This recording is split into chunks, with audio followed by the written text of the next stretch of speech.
Assalamualaikum. Hari ni Nura nak kongsi teknik master membaca label makanan. Nura buat tajuk ni sebab Nura rasa ramai antara kita yang bila pergi kat pasar raya ataupun kedai runcit main ambil je apa yang kita nak, lepas tu pergi bayar dan bawa balik rumah. Betul tak? Kita ni kadang tak nak ambil tahu langsung apa yang dah tertulis dekat label makanan tu. Mungkin sebab kita tak tahu nak tengok apa, kita nak cepat, grab and go. Lepas tu kita rasa mostly semua makanan sama. Atau sebenarnya kita sendiri anggap benda ni remeh, tak tahu mana satu. Sedangkan baca label makanan tu ada banyak kelebihan dia yang kita boleh dapat. Selain memastikan barang yang kita bawa balik tu betul-betul berbaloi untuk kita beli. Jadi kalau kita ikut sejarah, label makanan ni sebenarnya dicadangkan oleh Organisasi Kesihatan Dunia pada tahun 2004. Okey, organisasi ni dia cadangkan label makanan ni sebagai salah satu strategi untuk bantu orang ramai membuat pilihan yang lebih sihat. Yelah, kadang-kadang kita dah ambil tahu, kita dah dengar ceramah, dah cari maklumat, tapi bila kita pergi pasar raya, no idea macam mana nak apply. Jadi label makanan ni lah yang akan bantu kita nanti dekat pasar raya. Jadi jom kita sama-sama ulang kaji apa tu label makanan, food labeling, dan apakah itu panel maklumat makanan, Nutrition Information Panel. Label makanan ni termasuklah sebarang tanda, jenama, gambar, keterangan, semua yang ada kat produk tu dilampirkan kat produk tu, termasuklah tarikh luput atau apa-apa sahaja yang dipaparkan, itu kita akan panggil dia sebagai label makanan. Dalam label makanan ni ada lagi satu benda yang kita panggil panel maklumat makanan, Nutrition Information Panel. Nutrition Information Panel ni lah yang akan terangkan bahagian makanan, dijelaskan nutrien-nutrien yang ada dalam makanan tu, dan benda ni lah yang kita nak kena tahu. Sekiranya anda-anda semua ni nak cuba makan dengan lebih sihat, nak jalani kehidupan yang lebih baik, mungkin nak turunkan berat badan, kita mestilah menggunakan label makanan ni dengan baik. Tips yang pertama untuk master tengok label makanan ialah tahu apa yang kita perlu lihat dulu. Yang pertama, ketika tengok label makanan tu, kita mestilah nak tengok produk tu produk apa, dibuat dekat mana, tanda halal ada ke tidak bagi yang Muslim, jangan dilupakan tarikh luput, dan yang paling penting untuk orang yang nak jaga kesihatan ialah tengok panel maklumat pemakanan. Cari je table yang ada tulis nombor-nombor, yang ada gram, itu betul lah tu NIP. Mudah kan? NIP ni kita boleh guna dia untuk bandingkan antara dua produk makanan yang serupa tapi jenama yang berbeza atau keluaran yang berbeza. Bila kita nak bandingkan dua jenis produk, kita mestilah berlaku adil. Maksudnya kita bandingkan khasiat yang ada dalam setiap 100 gram produk tu atau 100 ml yang ada dalam produk tu. Contohlah, kita nak bandingkan jumlah tenaga dalam biskut A dengan biskut B. Kita bandingkan jumlah tenaga setiap 100 gram biskut A dan setiap 100 gram biskut B. Pilih biskut yang rendah kalori. Semakin tinggi kalori, semakin banyak aktiviti fizikal yang diperlukan untuk bakar balik kalori tu. Sama juga dengan gula. Kalau kita nak bezakan antara dua jenis produk, mana satu yang mengandungi gula tambahan, bezakan dengan melihat pada bahagian 100 gram masing-masing. Pesakit diabetes perlu mengambil makanan atau minuman yang tiada gula tambahan untuk mengelakkan gula naik di dalam darah. Dalam Nutrition Information Panel akan ada diterangkan tentang saiz hidangan juga. Saiz hidangan adalah berdasarkan jumlah lazim yang dimakan oleh kebanyakan orang. Jadi, saiz hidangan pada label makanan ni mungkin berbeza dengan jumlah yang selalu kita makan dalam kehidupan harian. Sebab dia ialah jumlah lazim yang dimakan oleh kebanyakan orang, tapi mungkin bukan untuk kita.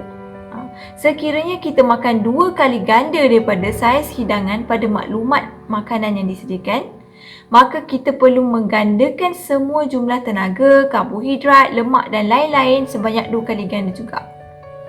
Untuk kita tahulah berapa banyak tenaga yang kita ambil, karbohidrat yang kita ambil, lemak yang kita ambil. Begitu juga sebaliknya. Jika kita makan separuh daripada saiz hidangan yang ditulis, maka kita perlu bahagi 2 untuk kesemua jumlah tenaga, karbohidrat, lemak dan lain-lain ikut jumlah yang kita makan. Dengan cara ni kita dapat tahu berapa kalori yang kita ambil, berapa karbohidrat, protein, lemak semua yang kita ambil. Nura bagi contoh panel maklumat makanan ni dia tulis satu hidangan bersamaan 3 biskut serta mengandungi 100 kalori. Okey, sekarang Nura ambil 6 keping biskut ni. Ini bermaksud kalori yang Nura makan ialah sebanyak 200 kalori daripada biskut tersebut. Itu dia punya cara lah nak tengok NIP. Okey, seterusnya dalam NIP akan diterangkan tentang karbohidrat. Okey, karbohidrat boleh didapati daripada biji penuh, nasi, ubi kentang, gula dan lain-lain. Okey, pelbagai sumber. Selain daripada memastikan jumlah karbohidrat yang kita ambil, kita juga perlu mengambil tahu sumber karbohidrat tersebut. Kena ambil tahu sumber karbohidrat tu. Contohnya produk A dengan produk B, dua-dua ada 15 gram karbohidrat. Tapi sumber utama karbohidrat produk B ialah daripada gula. Jadi produk A haruslah menjadi pilihan utama sebab produk A kurang gula ringkas dia. Macam mana pula dengan lemak? Sekiranya anda nak cuba kurangkan lemak atau nak tahu jumlah sebenar lemak yang anda ambil, bandingkan dan pilih jumlah lemak dan lemak tempur yang paling sedikit berdasarkan 100 gram produk tu juga. Kita juga boleh compare jumlah kandungan mineral dengan vitamin yang ada dalam tu. Ikutlah dia punya 100 gram. Tips yang kedua untuk master tengok label makanan ialah perhatikan senarai ramuan dalam aturan kandungan makanan. Okey, kebanyakan daripada kita tak perasan yang mana ramuan yang disenaraikan di label isi kandungan makanan tu dah disusun dan disenaraikan daripada amount tertinggi kepada yang terendah. Ikut kandungan sesuatu produk tu. Contohnya apabila kita baca je isi kandungan satu produk ni, dia tulis pepejal susu, kalsium, vitamin A. Ini menunjukkan bahawa susu pepejal merupakan ramuan pertama, diikuti dengan kalsium dan seterusnya. Jadi bila kita nak pastikan balik semula, tengok je balik semula dekat dia punya ramuan. Benda ni sangat-sangat penting untuk mengetahui ketulinan sesuatu produk. Kadang-kadang ada air yang kita jumpa dia claim air kopi dengan campuran tongkat ali, campuran manja kani dan lain-lain. Tapi bila kita baca isi kandungan makanan, perkataan pertama yang ditulis ialah gula. Jadi awas ya, hati-hati. Produk macam ni bermaksud kemungkinan kandungan utama dia ialah gula. Lepas tu dia campurlah sikit tongkat ali, campurkan sikit manja kani. Itu pun tak tahu dia campur ke tak. Dan produk macam ni sebenarnya berisiko boleh menaikkan berat badan dan juga menaikkan kadar bacaan gula dalam darah. Hati-hati. You all kena sedar, ada sesetengah ramuan tu ada kalanya didatangkan dengan bentuk yang berbeza-beza pada label makanan. Contohnya gula perang, sukrosa, glukosa, pepejal sirap jagung, fruktosa. Ni semua ialah adik-beradik kepada gula yang bermaksud ada kandungan gula dalam tu. Berisiko untuk naikkan berat badan, berisiko untuk menaikkan gula dalam darah dan perlu dielakkan untuk diminum atau dimakan. Tu benda yang paling penting sekali. Contoh lain, garam tersembunyi pun benda yang samalah. Garam tersembunyi dia tulis dekat label makanan tu sebagai sodium bikarbonat, sodium nitrat, sodium monosodium glutamate. Ini semua adik-beradik garam. Garam tersembunyi yang berisiko untuk menaikkan tekanan darah dan tak baik untuk jantung. Benda ni kita perlu kesan untuk kita elakkan lebih awal. Selalulah membaca ramuan isi kandungan makanan tersebut untuk mengesan kehadiran gula ataupun garam yang tersembunyi dalam label makanan. Tips yang ketiga untuk master tengok label makanan ialah faham istilah label makanan. Okey, seringkali kita baca label makanan tu kita anggap kita dah faham maksud setiap istilah yang kita baca tu. Tapi siapa sangka kita sebenarnya tersalah anggap. Jadi Nura nak share sikit tentang satu istilah famous, iaitu istilah bebas. Bebas. Ada sesetengah produk dilabelkan sebagai bebas yang bererti makanan ni tidak mengandungi sesuatu bahan tersebut atau kandungan yang sangat minimum, sebab tu dia letak bebas. Namun bebas lemak kat sini bukan bermaksud tak ada kalori. Ramai antara kita bila kita tengok bebas lemak terus beranggapan produk ni bagus, boleh dibeli apa semua. Tapi boleh jadi produk yang bebas lemak inilah produk yang paling tinggi kalori disebabkan jumlah karbohidrat dan protein dia. Karbohidrat dia tinggi mungkin, lepas tu protein dia pun tinggi. Jadi sebenarnya dia memang bebas lemak tapi dia tinggi kalori. Jadi tengok betul-betul jumlah kalori setiap 100 gram atau 100 ml produk tersebut. Ada juga produk yang label bebas kolesterol, contohnya santan. Yes, santan memang tak ada kolesterol sebab kolesterol datang daripada sumber haiwan, manakala santan tu daripada sumber kelapa. Jadi santan memang tak ada kolesterol. Tapi cuba tengok balik dia punya jumlah lemak dan tenaga yang dipekalkan oleh santan, tinggi ke rendah. Bandingkan semula dengan 100 gram tadi. Sama juga dengan perkataan less sugar atau less salt.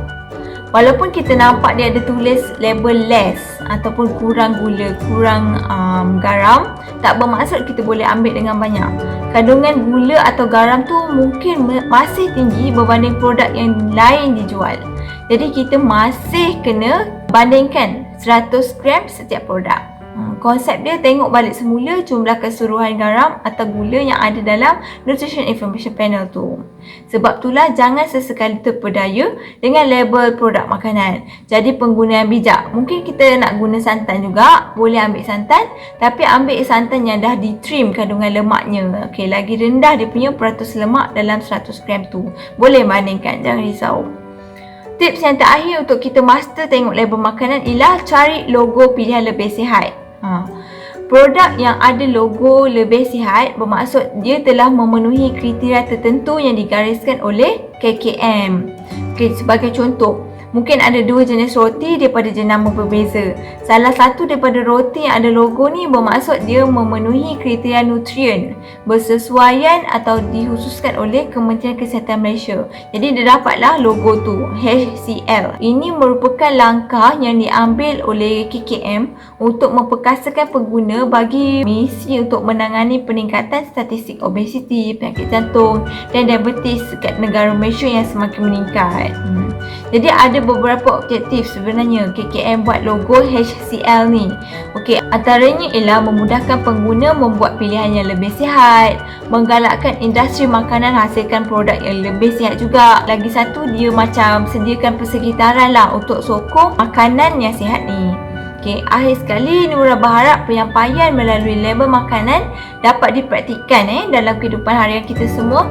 Gunakan maklumat ni, jangan bazirkan apa yang telah ada dalam label makanan tu. Dengan cara ni kita semua dapat capai tahap kesihatan yang lebih optimum. Okay, as a take home message untuk master label makanan ni, first kali kita mesti tahu apa yang kita nak tengok. Yang kedua, perhatikan senarai ramuan dalam aturan kandungan makanan. Yang ketiga ialah faham istilah label makanan. Dan yang keempat, cari logo pilihan lebih sihat atau kita sebut Healthy Choice Logo, HCL. Jadi jika anda ada sebarang soalan atau cadangan tajuk-tajuk lain yang nak Nura kongsi, boleh tuliskan di ruangan komen di bawah. Nura harap perkongsian Nura kali ini bermanfaat kepada anda semua. Jika anda rasa video ini bermanfaat, jangan lupa like, share dan subscribe Nurati Channel #Dietitian Kongsi.